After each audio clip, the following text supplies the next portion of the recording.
Thy word is a lamp unto my feet, and a light to guide my way. Who can understand the Bible? Isn't it an enigma, a riddle, a conundrum? If you're interested in understanding the Bible, you've come to the right place. I'm not out for your money, and I won't lead you through a series of videos that eventually tell you you've got to buy a book, or that you're going to have to buy some videos, or a class or a workshop. I just want to lay before you an open Bible and challenge you to understand it. We'll get into specific Bible passages in our next lesson, but right now I want to approach this question logically. Let's talk about something that really we can't get along without, and that's communication. We use it every day. If we can't understand each other, we can't build relationships, work together, or even coexist for a short span of time. If we can understand each other, then why do we have so much trouble with the Bible? Do you really believe that you can speak in an understandable way, but God can't? If we believe that God is smarter than us, then surely we believe that God has communicated an understandable message. Now, I'm going to challenge you to understand the Bible the way God intended for it to be understood. So why do we have so many different people teaching so many different doctrines? Even the religious scholars who claim to know the Bible can't agree on what the Bible means. As a result, I commonly see people giving up on understanding the Bible. And the three big reasons I find are: number one, they say I'm not smart enough, and even the smart people can't get it straightened out and agree with each other.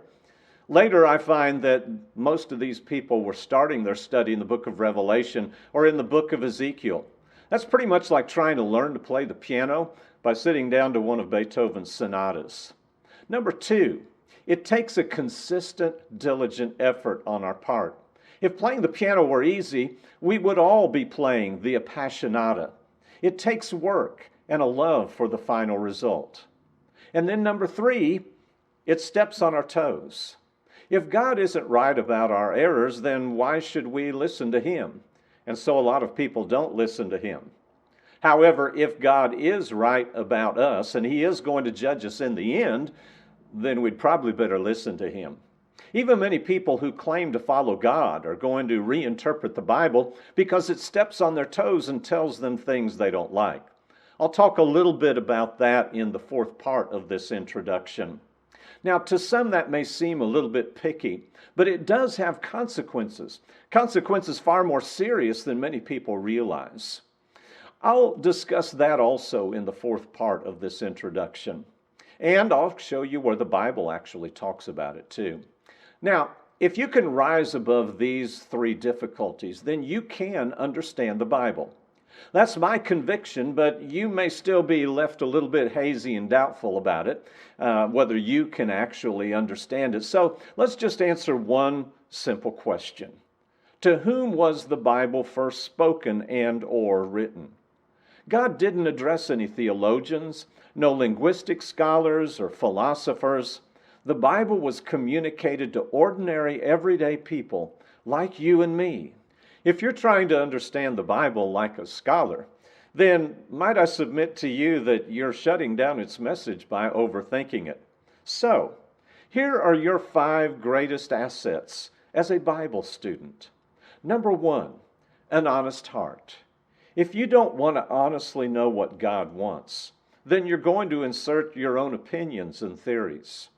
Number 2, a love of truth. Every quest begins with a love for what is sought. Do you love truth, or do you just want to look like a smart big shot walking around with a Bible under your arm, bossing people around? Number 3, a love for the Lord. At times, the Bible requires us to choose between Him and this world. The question is, which will we choose? Number 4, a reverence for God. If we can't treat Him as God, then we certainly can't respect His word. And then number 5, good old-fashioned common sense. It isn't always all that common among the human race, but it is necessary. Well, thank you for letting me into 5 minutes of your busy schedule. And if you want to be notified as these videos become available, then I hope you'll click the subscribe button. And I also hope that you'll join me in lesson 2 of this series, which is also the second part of this introduction.